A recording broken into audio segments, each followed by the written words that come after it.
오늘 철도 민영화 논란에 대해 말씀해 주실 전문가 세 분 소개해 드리겠습니다.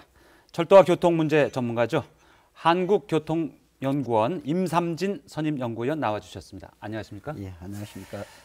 네, 지난달 10일에 정식 출범을 했죠. 복지국가정치추진위원회 장영기 사무총장 나오셨습니다. 안녕하십니까? 예, 반갑습니다. 시사와 경제문제 평론가로 다양한 활동을 하고 있는 공공소통전략연구소 최영일 대표 나오셨습니다. 안녕하십니까? 안녕하세요. 네, 이틀 전이죠. 월요일에 철도 노조에서 수서발 KTX 분할 법인안을 반대하는 총파업에 돌입을 했습니다. 그런데 이 총파업에도 불구하고 철도공사에서는 어제죠. 전격적으로 이사회를 강행해서 수서발 KTX 운영 주식회사 설립을 의결했습니다. 상황이 상당히 긴박하게 돌아가는데요. 이 상황에 대해서 최 대표께서 간략하게 좀 설명해 주시죠. 간략 정리해 보겠습니다. 네.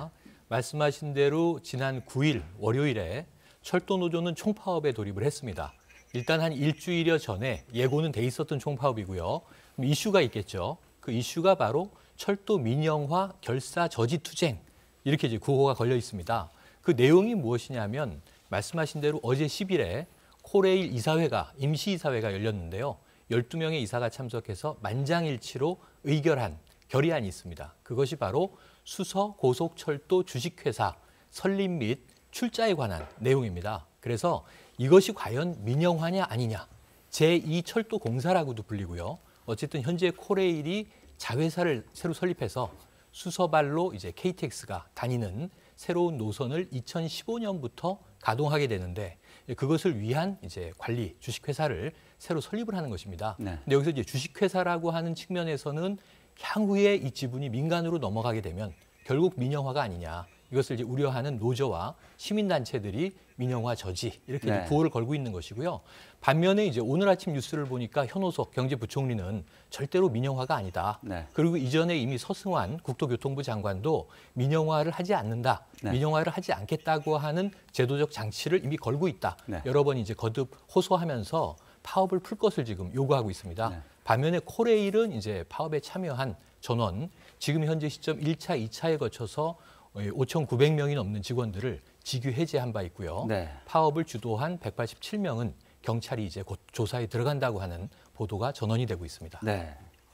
현재 시민들 교통 상황 알아보면은요. KTX와 통근 열차 그리고 수도권 전철은 정상 운행되고 있죠. 다만 새마을호와 무궁화호의 일부가 운행이 줄었고 화물 열차 평소에 3분의 1로 줄어 있는 상태입니다. 그런데 다음 주 수요일 18일이죠. 서울 지하철 노조가 파업에 동참할 것을 예고하고 있어서 이번 철도공사의 파업은 단순히 며칠 지나면 정리되겠지라고 낙관적으로만 전망할 수는 없는 그런 상황인 것 같습니다. 자, 그런데 코레일 측은 이번 파업이 정당한 노조 활동의 범위를 넘어선 불법 파업이다. 이렇게 규정을 하고 194명에 대해서는 고소고발 같은 초강경 조치도 했죠. 5,900명이 넘는 사람을 직위 해제했고. 어떻게 보십니까, 장영기 총장님? 이건 불법 파업이 맞습니까? 저는 이것을 불법 파업이라고 단정할 수 없다고 생각합니다. 네. 예, 왜냐하면요, 정부는 그 노조 파업이 철도 민영화 반대지 근로조건과는 상관없다는 그런 것이기 때문에 불법이라고 합니다. 근로조건과 관련된 내용을 걸어서 파업을 한 거는 이제 정당한 파업일 수가 있는데 예, 그렇습니다. 그게 아니라는 것이죠. 예. 철도 민영화는 그게 아니라는 거죠. 네. 근데 실제 지금 그 코레일이 5천억 원이나 되는 알짜 KTX만을 떼서 민간에게 주겠다는 겁니다. 그러면 자기들의 근로조건을 악화시키는 거죠. 근로조건과 관계가 있다고 보기 때문에 이거를 불법으로 단정하는 것은 무리가 있다고 생각합니다. 임삼진 박사님 어떻게 보십니까? 근데 민영화라는 말 자체가 상당히 과도한 잘못된 표현이라고 생각을 합니다. 왜냐하면은 우선 이번 정부 조치에 보면 꼭 총리나 장관의 말씀이 아니더라도 이 정관 자체에 민영화로 도저히 갈 수 없는 2중, 3중의 장치들을 갖추고 있습니다. 예를 들면 이 매각을 하려면 매각 자체를 공공부분 이외에는 매각할 수 없도록 돼 있고요.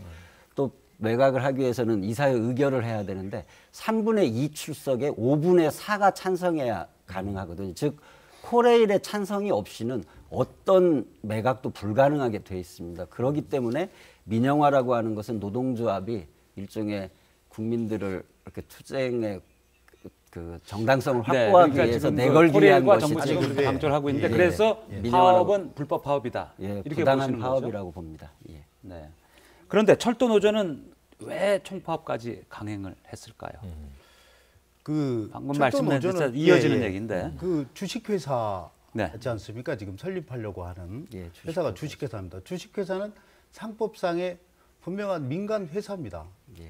아까 지금 우리 그 임 박사님. 임 박사님께서 주식 양도를 제한한다 할지 의결권의 41%를 확보하기 있기 때문에 못한다 이렇게 말씀을 하셨는데 그 자체는 정관이라고 하는 것은 언제든지 바꿀 수 있고요. 의결권 정관이 바꿔지면 그리고 정관은 언제든지 바꿔줄 수 있고 주식 양도도 자유스럽게 할 수 있는 게 상법의 태도입니다. 근데 주식 양도를 근본적으로 지금 제한하고 있고요. 특히 네. 민간 자본의 매각을 엄격히 금지하고 있고 심지어는 그 경우에는 그 민형사상 처벌까지 하도록 그렇게 규정하고 있기 때문에 가능성이 없다고 보고요. 저는 오히려 지금 노조가 왜 파업을 하느냐. 이번에 정부가 도입하고자 하는 건 경쟁 시장 구도를 만드는 것입니다. 즉 운영사 내에 선의의 경쟁을 시키자.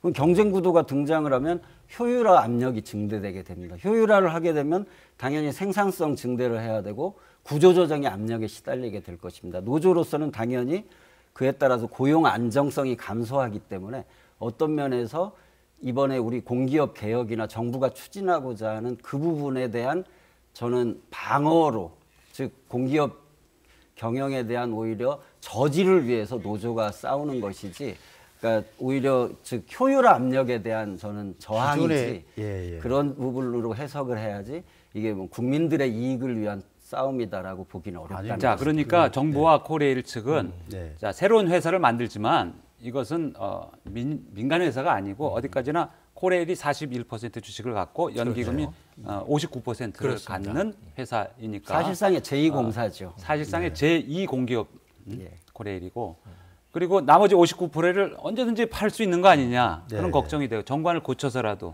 예, 그렇습니다. 그러면 언제든지 민간 회사가 될 수 있는 거 아니냐 이 걱정을 많은 분이 하고 노조 측이 하는데 근데 아까 우리 지금 임 박사님 임 박사 말씀대로 말씀은 예. 그걸 못하게 2중 3중에 장치를 했다. 그렇습니다. 5분의 4가 찬성을 해야만 할 수 있게 정관에 넣었는데 41%를 코레일이 갖고 있기 때문에 네. 그거는 코레일 코레일의 찬성이 없이는 도저히 그렇게 갈 그래서 수가 지금 없는 말씀하신 코레일이 게- 찬성해서 네. 하는 경우도 앞으로는 상정해 볼 수 있다. 이 말씀이신가요? 아닙니다. 당연하지 그것도 네. 포함되고요. 상법상의 주식 양도의 자유는 자본주의를 취하는 우리나라에서는 기본 대원칙입니다. 그거를 뭐 공기업만 사게 하고 민간인만 사게 하고 할 수 없다는 겁니다. 근데- 그거는 법에 대해 위배될 소지가 분명히 있기 때문에 그거는 잘못된 2중 3중의 장치라고 아까 사회자께서 말씀하신 이 장치가 사실은 눈가림용, 속임용이라는 겁니다. 근데 현실적으로 그런 식으로 흘러가기는 어렵고요. 저는 이 문제를 그 과거 예를 들면 국민의 정부에서부터 이 철도 경쟁 체제는 그 도입을 하고 원래 민영화를 추진했었습니다. 그렇죠. 그 사실은 김대중 대통령이 2001년 1월에 금년도에 반드시 철도 민영화를 이뤄야 되겠다고 강조를 하다가 노조의 역풍을 맞아서 국민의 정부에서 공사로 양보를 해서 했고요. 코레일이 된 그리고 거죠. 그때 코레일이 된 그렇습니다. 거죠. 그렇습니다. 네. 그 뒤로 참여정부 이제 열차 상하 분리가 그러니까 공사와 공단으로 나뉘게 됐고요. 지난 그 이명박 정부에서는 경쟁 체제를 민간 자본을 끌어들인 경쟁 그렇습니다. 체제를 하기로 했다가 그렇습니다. 그게 다시 이제 노조에서 강하게 반발을 대자본에 하자 대한 특혜다라는 지금 문제가 박근혜 제기됐죠. 정부에서 그나마 자회사라고 하는 제2공사 비슷한 굉장히 고육지책으로 다 한 계단씩 내려왔습니다. 그렇죠. 즉 알맹이가 상당히 많이 빠졌다고 오히려 볼 수 있는데 이것마저 못하게 한다는 것은 저는 노조가 정말 지나치다라고 생각합니다. 자, 노조- 민영화 논란과 예. 경쟁 체제 도입 약간 이게 좀 시각이 다른데 그렇죠. 우선 최 대표님은 네. 어떻게 정리를 이렇게 한번 정리를 해보면 좋겠습니다. 그러니까 경쟁 체제 도입이 불가피하다면 노조의 반대를 설득해서라도 그건 진행이 돼야 되겠죠. 그래서 지금 현재 코레일이 내세우고 있는 이 자회사 설립 출자에 대한 명분이 두 가지가 있습니다. 첫 번째는 경영 정상화가 필요하다. 지금 코레일이 대단히 지금 적자 기업이거든요. 17조가 예, 넘죠. 공사인데 작년까지는 14조 3천억이었는데 올해 우리가 다 알다시피 용산개발 청산 문제가 터지면서 부채가 더 늘어서 17조 6천억이 된 거고요. 하루에 12억씩 이자를 물어주고 있는 형편입니다.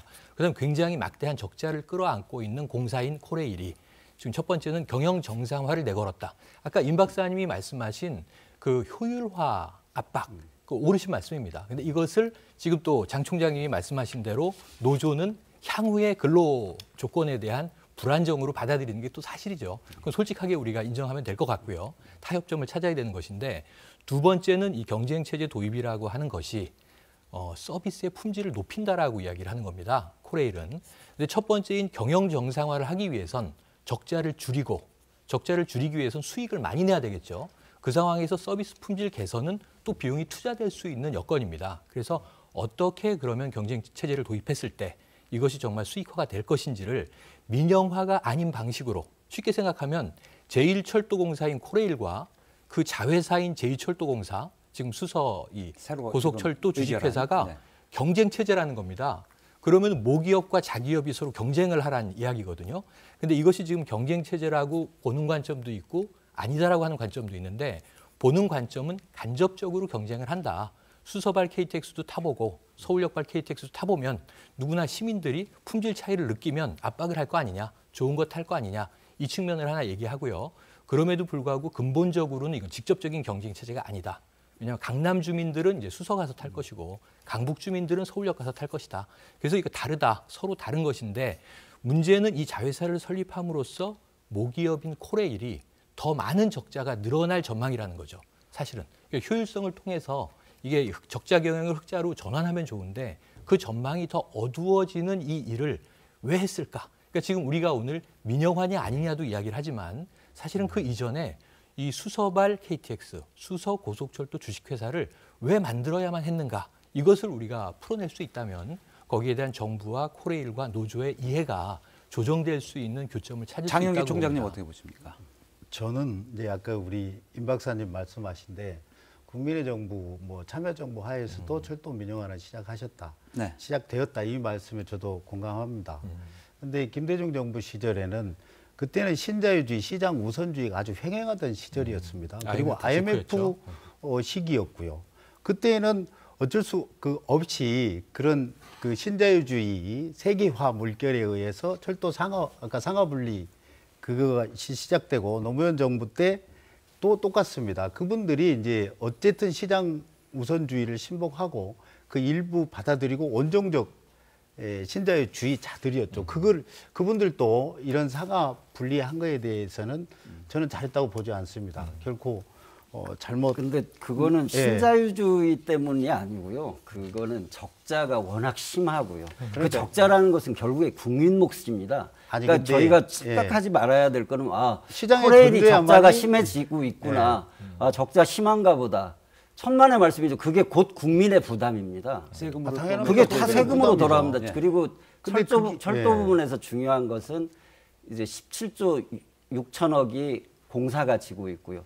사실 건설 부분에서 17조 3천억입니다. 그래서 총 35조의 부채 규모입니다.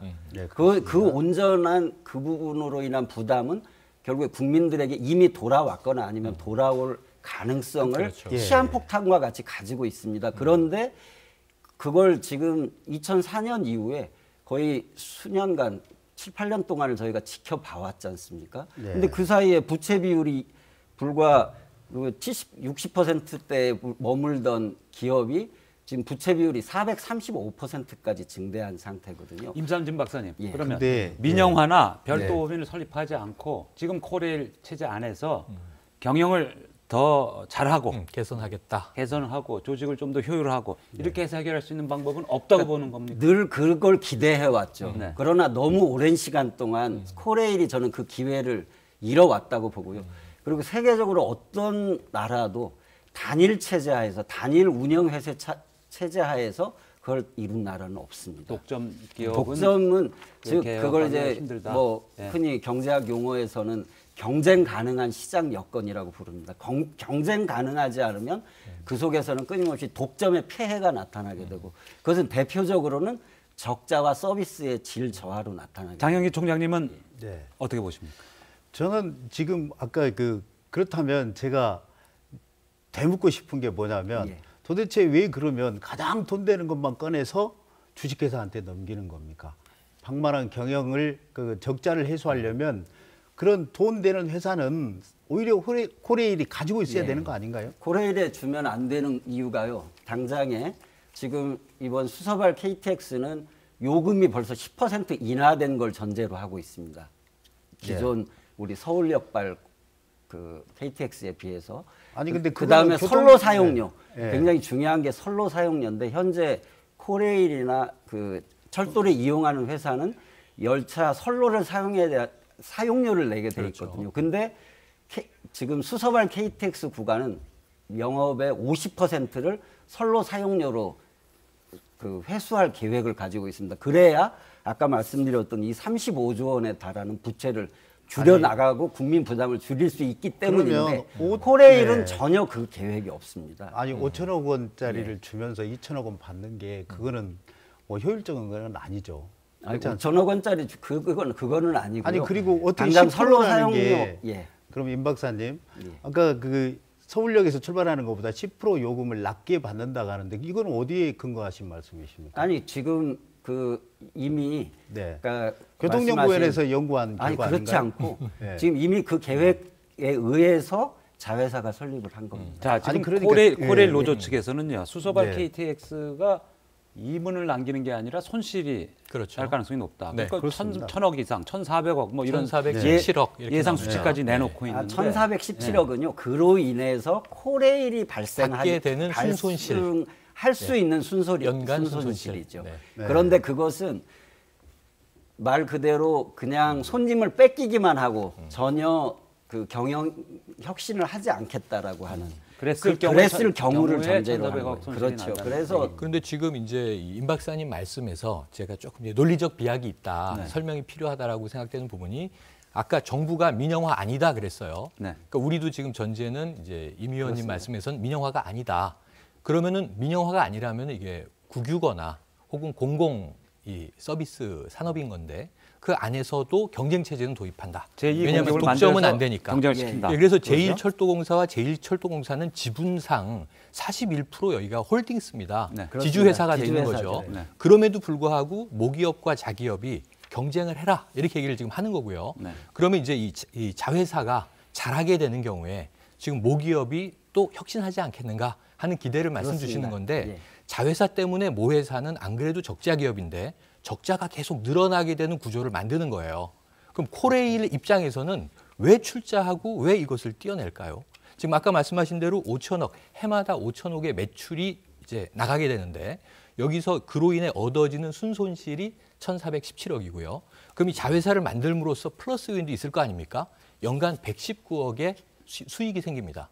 그럼 119억을 벌자고 연간 1,417억씩을 더 뺏기게 되면 그러니까 자회사를 만들므로써 그럼 코레일은 이게 이 손해가 엄청나게 의지가 생기는데 코레일의 네. 의지는 아니고 그 뒤에 누군가 이 경쟁 체제를 압박하는 것은 결국 정부라고 본다면 정부의 의지에 의해서 코레일은 망하라고 내버리는 상황이 되는 거니까 지금 그 노조가 들고 일어나지 않는 게 이상한 상황이 되는 거잖아요. 그렇지 현재 않은 것이요. 구조로 그러니까 본다면. 만약에 네, 그렇습니다. 저는 예를 들면 정확히 보십시오. 인천공항공사나 한국 그 공항공사 지금 공항 체제가 이원화됐지 네네. 않습니까? 그게 원래는 약 4,400억 원의 양 기관 그 단일화돼 있을 때 4,400억 적자에다가 당시에 항공 품질이라는 건 세계적으로 형편없었고 거의 항공 2등급 안전국가로서 불명예 수준의 서비스도 형편없었거든요. 근데 그로부터 지금 10년 뒤에 인천공항공사는 약 5천억 원, 그다음에 한국공항공사는 1,400억 원의 흑자로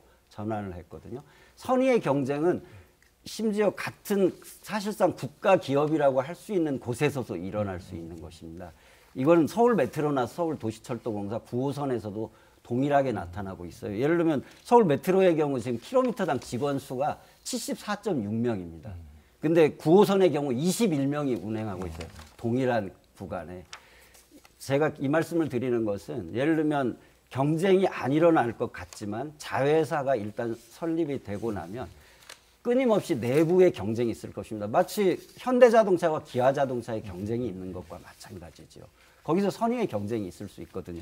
그런 면에서 저는 아까 코레일은 그거는 지금 그 예측은 뭐냐면 지극히 보수적인 지금 상태에서 아무것도 하지 않고 구조조정도 전혀 하지 않고 인력도 거의 그대로 이 상태에서는 당연히 그런 상황이 빚어지겠죠. 하지만 코레일도 지금 최현혜 사장을 비롯해서 모두가 이 상황에 엄중히 대처, 엄혹한 상황에 대해서 살아남기 위해서 노력을 할 거라고 보고요. 그것은 당연히 그에 따르는 구조조정 그리고 특히 물류 부분에서 저희 이 정부가 장기적으로 또 자회사를 물류 부분처럼 지금 엄청난 사실상 수입 전체가 다 인건비로 쓰이는 이런 부분에서의 구조조정이 있을 거기 때문에 코레일 자체도 절대로 그렇게 이것을 비관적으로 볼 필요는 없다고 봅니다. 네. 그리고 자, 최 대표님하고 장 총장이 말씀해 주신 부분들을 보면은 제2의 공기업을 만들어서 자회사를 만들어서 상당히 돈을 벌어줄 수 있는 부분을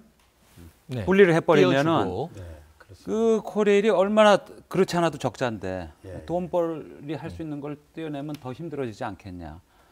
이거는 결국은 자 그걸 몇 년을 가보면 야 여기 너희도 민영화해야 돼. 결국 그 수순 아니냐.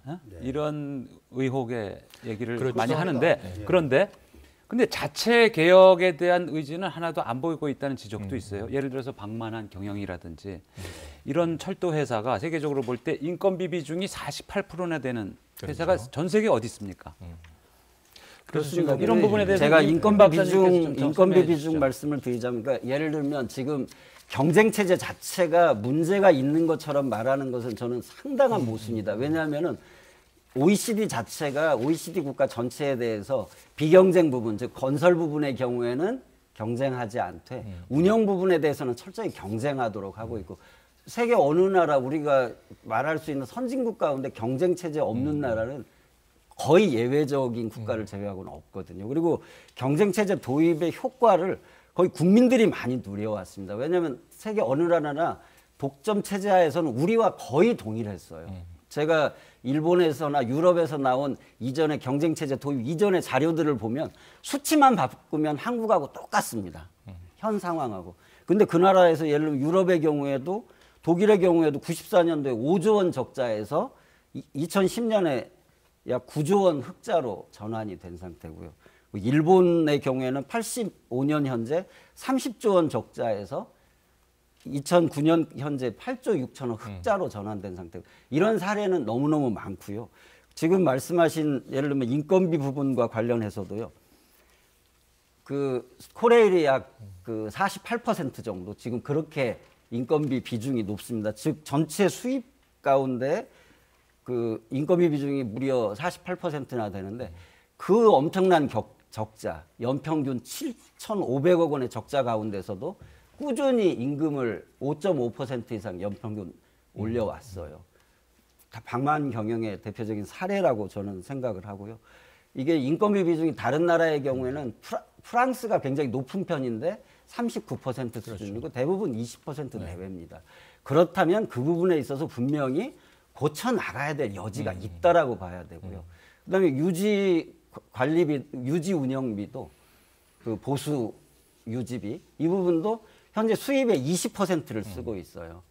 10% 우리나라의 15% 정도 대부분 유럽들이 쓰고 있거든요. 그런 면에서 그 부분에도 분명히 개선 여지가 있다. 이런 개선 여지들을 적극적으로 찾아서 고쳐 나가야 된다라고 자, 봅니다. 그럼 방만 경영이라든지 자체 개혁의 여지라든지 또 해외 사례라든지 이런 데 대해서 장영기 총장님 조금 다른 생각을 가지고 계실 것 같아요. 그 뭐 경쟁 체제에 대한 그런 거를 완전히 그 우월적인 생각만 주장하시는데 사실 KTX 민영화가 가져올 두 개의 운영 주체가 서로 부딪히면서 비효율과 중복 투자를 유발할 수 있습니다. 그리고요, 그 안전한 철도 공공 기능이 두 회사의 서로 간의 중복에 의해서 충돌해서 공공 기능, 철도의 안전에 심각한 문제를 초래할 수 있습니다. 그 다음에 국민들이 이런 사실을 제대로 알아야 되는데 철도 적자, 아까 적자, 임금 포지션 부분 이런 말씀을 하셨는데 실제 철도의 적자는 정부의 물가 정책에 의한 겁니다. 그것이 주요 부분을 차지하고 있다고 봐요, 저는.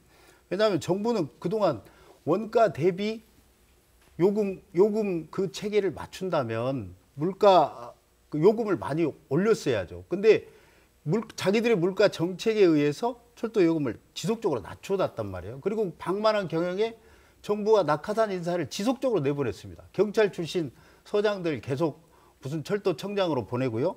코레일 사장으로 보내고 또 정치인 내보내고 이러면서 방만한 경영 오히려 조장하고 이용했던 거 아닌가요? 그다음에 아까 그 적자량이 급하게 많이 늘어났던 그 요인이 용산 개발 아닌가요?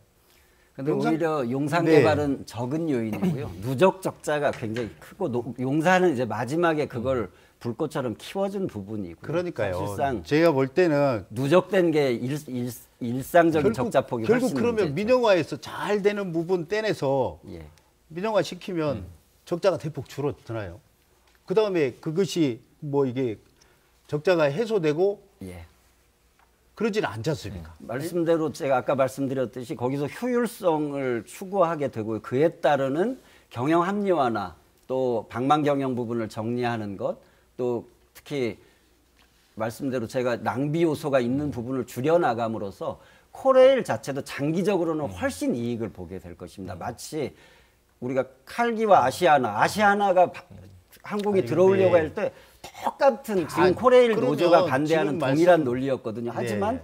지금 그렇게 생각하는 분 아무도 안 계실 겁니다. 아니, 저는 한 가지만 여쭤보고 싶은 게 뭐냐면 오늘 주제와 관련해서 지금 저는 임 박사님 말씀에 대체로 동의합니다.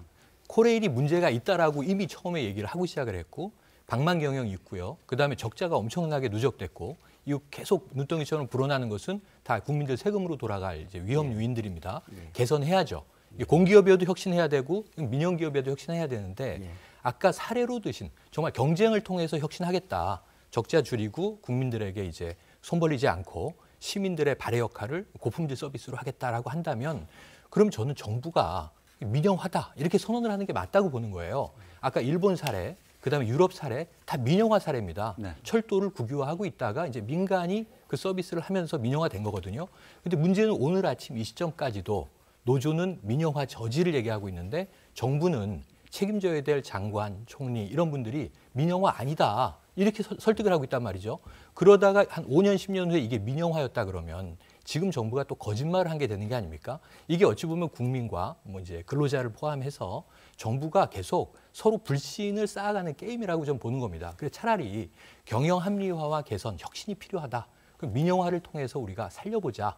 그럼 아까 말씀하신 대로 구조조정이 예정되니까 노조의 거센 반발이 이제 예견이 되죠. 근데 정직하고 솔직하게 설득을 해 나가야지 그것을 지금 민영화로 다 우리가 여기서 지금 어느 정도는 경영혁신, 그다음에 경쟁체제 도입, 이게 민영화의 기본 요소들입니다. 근데 민영화라고 얘기하는데 왜 관료들은 이게 민영화가 아니라고 거짓말을 하냐 이거죠. 그러니까 그걸 거짓말로 보시는 거군요. 아니, 아니, 만약 근데- 그렇다면 이 논리대로 진행된다면 근데 이제 그렇다는 거죠. 온전한 의미에서 만약에 시설 매각이 이루어진다든지 아니면 민간 자본이 자유롭게 참여하게 한다면 운영 부분의 민영화라고 표현할 수 있겠죠. 그러나 이거는 말 그대로 코레일이 41%나 되는 지분을 가지고 있고 다른 부분도 공적 자금과 또 공적 자금이 들어오지 않으면 국가가 직접 돈을 투입하겠다고 하는 것을 민영화라고 볼 수는 없는 것이죠. 그런 면에서 이건 지극히 제한적인 제가 말씀드린 편법입니다.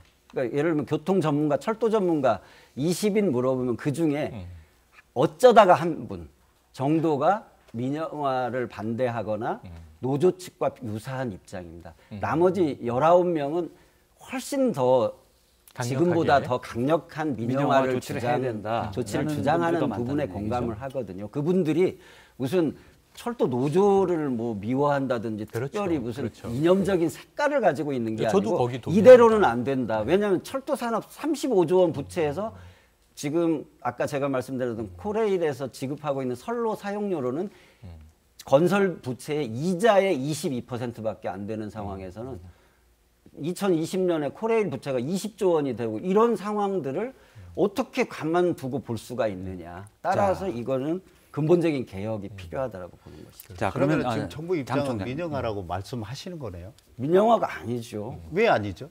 왜 지금 아까 민영화입니까, 아까 그게? 41% 주식을 그 공공기관 아니 그 코레일에서 코레일이 보유하고 갖고 앞으로 확대하고자 하기 때문에 민영화가 아니라고 하시는 건가요? 아니 그렇지 않고 민간 자본이 들어갈 틈이 없는데 어떻게 그게 지금은 아니, 자본의 그러면 속성이 공공재가 투입되니까 아니 그것은 아직 민영화는 그건 아니다. 지금 이렇게 단계에서 얘기할 것 같은데. 소설일 뿐이죠. 그냥 아니죠. 예를 들면 소설이 아니라 팩트죠. 주식회사로 설립하겠다고 하셨지 않습니까? 주식은 상법상의 주식회사입니다. 회사입니다. 예. 상법상의 상인이라고요. 상인. 하지만 이제 투자자가 전부 이제 근데 공공- 투자자가 투자자가 공공부문이기 국가기관이라고 때문에 그래서 공공부문이라고 사실상 그런 공사죠. 말이- 그래서 그런 이걸 말이 어디 이제 있습니까? 제2공사와 같은 그런 사실 상황이- 정부 예. 초기 때는 지금 코레일 지분을 30%로 하고 70%를 민간 자본을 하기로 했던 31% 였죠. 31%인가요? 예, 그렇습니다. 그러면 나머지 부분은 주식 투자자를 모집하겠다는 거 아니었나요? 근데 지금 59%로 줄어든 거 아닌가요? 주식 투자자가 아니고요. 이제 네. 그 그 투자자가 아니에요. 공적 기금이나 연기금을 어쨌든 뭐 이제 지분의 유치를 하고 속성이니까. 어쨌든 그리고 투자자잖아요. 그게 안 되면 정부가 직접 돈을 투입하기로 그러니까 하는 거죠. 그렇게 정부는 입장을 이게 바꾼 그 거죠. 지금은 그 입장인데요.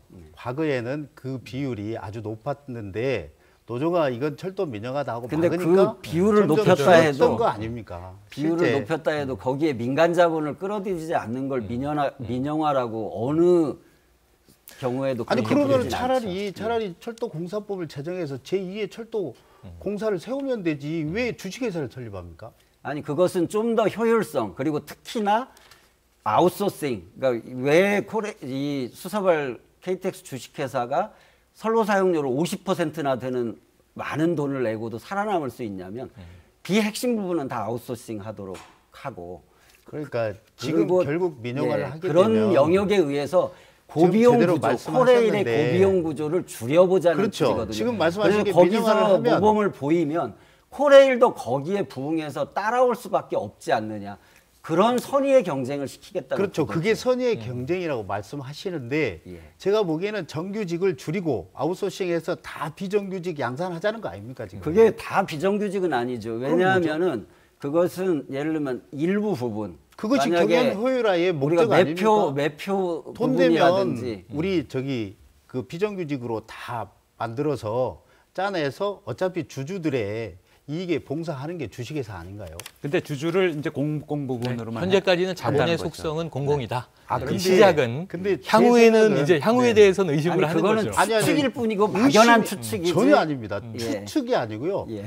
대한민국 법률에 하면 주식은 자유롭게 양도할 수 있습니다. 다만 정관이나 이사회에 의해서 결의에 의해서 제한할 수 있는 거는 소규모 회사에 한해서만 할 수 있게 돼 있어요. 우리나라 상법이 그렇습니다. 현재 상법이. 예. 근데 지금 코레일에서 지금 자회사 세워서 주식회사 세우겠다 하는 것은 그게 소규모 회사입니까? 인적 관계만 있는 소규모 회사가 아니에요. 대규모 회사를 지금 코레일에서 세우겠다는 거 아닙니까? 근데 그 부분은 그래서 그 부분은 그 나중에 주식 그렇게 양도의 진행된 자유는 다음에 소설이 아니라 그때 노조에서 투쟁해도 아닙니다. 늦지 않다고 반드시 생각합니다. 주식 양도의 자유에 자본주의를 취하고 있는 우리 상법 체제에 반하는 겁니다. 지금 정부에서 주장하는 게 반하는 겁니다. 근데 그렇지 않나요? 그게 아니, 소설이 주식 아니죠. 양도를 민간 일반 네. 주식 민간에게 양도는 넘기려면 대법원도 정관을 아주- 고쳐야 되죠. 그렇죠. 정관을 당연하죠. 고쳐야 네. 되는데 정관을 정관을 고치려면 고치려면 3분의 2 출석에 5분의 4가 찬성해야 되기 때문에 아까 하도록 말한 그래서 정관을 어제 지금 만드는 거죠. 어제 이 새로운 주식회사가 설립이 출자될 때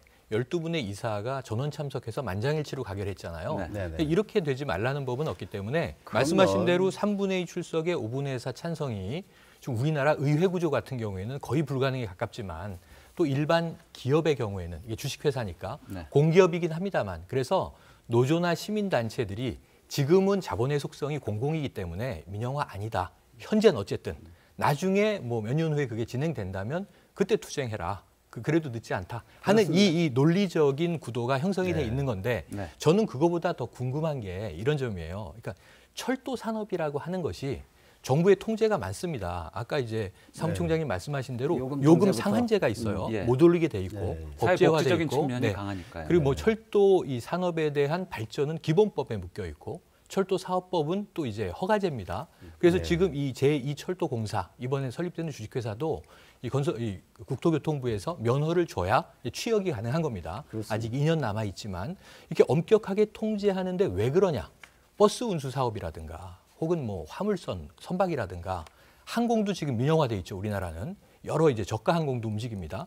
근데 철도만 현재까지 이게 공공재로 인식해왔던 이유가 있을 거라는 거죠. 그게 뭐냐면 도시권이나 이 트래픽이 많은 쪽은 돈을 벌 수 있는 이제 사업성의 여지가 많지만 간선, 산간 지역, 외진 곳은 어찌 보면 공공이기 때문에 적자를 감수하고 운영을 했는데 그동안은 코레일이 중앙 집중제다 보니까 말씀하신 방만성이 나올 수 있습니다. 다 순기능과 역기능이 있기 때문에. 근데 중앙 집중제였기 때문에 전국철도 통제가 가능했던 것은 수익이 나는 곳에서 나는 이 수익금을 적자 구간에다가 메꿔주는 방식이에요. 하지만 적자 구간을 계속 운영을 잘 하고. 그렇죠. 이걸 그래가지고. 교차보조라고 교차보조. 이제 불러왔죠. 예, 예. 근데 지금 이제 수서발에 대해서 노조가 굉장히 걱정하는 이유 중에 하나는 이 수서 KTX뿐 아니라 이것도 알짜 사업인데 자회사에 왜 띄워줘야 하느냐에 대한 저항도 있지만 이러한 유사 모델들이 향후에 이제 나눠지게 될 때 적자 노선은 적자 노선대로 분할해서 민간에 매각하고 혹은 또 흑자는 흑자대로 더 그럼 서비스를 강화해봐라, 수익을 더 내봐라 하고 민영화하고 이런 것들의 시발탄이라고 이제 이번 수서 그 그렇죠. 사업체를 보는 거예요. 그래서 이런 부분에 대해서 정부가 그렇다면 제가 보기에는 좀 이제 이 서드 섹터 형태로 만들어서 전문가와 시민단체를 모아서 충분한 설득을 했어야 한다고 보는 거죠. 불가피한 과정이다. 그리고 근로자들도 이것을 인식할 필요가 있다. 다만 구조조정도 회사와 노사가 이제 협상을 하는 것은 단계적으로 어떤 보상을 적절하게 주면서 서로의 이제 윈윈할 수 있는 구조를 만들어야 되는데 아까 말씀하신 대목에서 고민이 뭐냐면 저는 이번에 취임한 최연애 사장님이 굉장히 이제 철도통이에요. 전문가입니다. 그렇죠. 아까 과거에는 원래는 전혀 상관없는 행정관료들이 반대했었죠. 내려왔던 강력하게. 부분들이 많은데 이분은 철도통이라서 신뢰할 수 있는 CEO다 이렇게 생각은 되는데 그 전임 정창영 사장이 6월에 전격적으로 물러날 때 1년 8개월이 남아있는 그 좋은 공사 사장직을 버리고 나가면서 사실은 이 민영화 반대라고 하는 것을 노조가 아니라 어찌 보면 전임 대표가 얘기하고 나간 케이스거든요. 그럼 이 6월부터 지금 현재 연말까지 정 사장이 나가시고 최 사장이 들어오는 과정에 지금 얼만큼 그 코레일과 이번에 설립된 자회사에 대한 사업 타당성 검토가 있었는가. 저는 향후에 정말 임 박사님 말씀처럼 이게 추진됐으면 좋겠어요. 그렇게 되면 가장 좋은 모델입니다. 근데 문제는 그 이해관계가 얽혀있는 여러 노조는 노조대로 시민단체대로 혹은 뭐 이 소비자, 사용자 집단 등이 우려하고 있는 것은 뭐냐면 그 시나리오대로 갈 것이냐. 오히려 서로 네, 피를 잘 보는데 알겠습니다. 문제는 이게 윈윈할 수 있을 것에 대한 확신을 누가 보증하느냐 이거죠. 네, 전임 사장은 네. 반대를 했던 경영 입장인데 체제 자체에 지금 6개월도 대해서도 안 되는 이제 불신이 시점에 있는 얼마나 충분한 스터디를 해서 나왔 예, 건지냐 그런 급히 걱정도 밀어붙여야 된다. 되는 그런데 사안이다. 이 노조나 이런 쪽 운영을 보면은 용산 역세권 개발이 그냥 물거품이 실패하고 되면서 그 적자가 삼조를 또 끌어안았죠. 엄청나게 또 늘어난 시점에서 수백억 또 상여금 또 나눠 먹는 그런 잔치를 그렇죠. 벌이지 않았습니까? 네. 경영을 그런 식으로 해오지 않았습니까? 그런 양쪽 그런데 그것을 구조조정할 수 없는 우리의 법적인 또 제약이 있죠. 그렇죠. 이거를 공사를 구조조정할 수 없는 법적인 제약이 있기 때문에 그렇습니다. 지금 현재 상태로서는 도저히 해법이 안 나오기 때문에 민영화가 됐든 뭐가 됐든 방법을 찾아야 되는데 그렇죠. 지금으로서는 이 방법이 아닌가 이런 측에서 내놨다는 것이 이제 그렇죠. 설명인 것 같은데. 그러니까 고육지책이라고 표현하지 않습니까? 이렇게 하려고 해도 그동안 저는 특히나 그 민영화가 가질 수 있는 긍정적인 요소들이 분명히 있거든요. 근데 그 측면들이 좌절되자 계속 아까 제가 계단을 4계단을 벌써 내려온 상태다. 후퇴하면서. 예, 후퇴하면서 그렇기 때문에 근데 그것이 경쟁 체제가 가질 수 있는 최대한의 장점을 어떻게 살릴 것인가. 그리고 저는 코레일 노조도 반대가 아니라 예전에 마치 도로공사 노동조합이 적극적으로 매표 부분이나 이런 부분에 아웃소싱을 주도했듯이 우리가 제사를 잘라내는 아픈 심정으로 해서 경영 정상화에 기여할 수 있는 것은 무엇인가라고 하는 걸 적극적으로 해 나갈 때 요금 부분이라든지 정부 과잉 규제 부분이나 이런 부분도 완화시켜 나갈 수 있는 거거든요. 근데 지금과 같은 구조화에서는 그게 안 되기 때문에 어쩔 수 없이 이 대안이 왔다라고 네. 보고요. 그런 부분을 우리 노조도 충분히 이해하고 미래를 보고 변화가 필요하다고. 예, 장영희 총장님. 예, 예. 조금 다른 의견을 가지고 계실 것 같은데. 예, 예. 방만한 경영 있겠죠. 그거는 뭐 노조도 일부 인정할 겁니다. 인정하고 개혁의 필요성도 인정합니다. 그거는 경영 구조의 합리성을 위해서 해결해야지.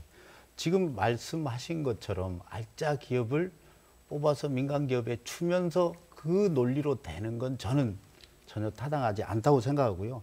실제 이 부채는 아까 용산 개발도 있었고 또 정부의 물가 정책도 상당 부분 영향을 미쳤지 않습니까? 그다음에 또 철도만 교통수단이 있는 게 아니고 자동차나 비행기 여기 사실 밀려왔지 않습니까? 철도가.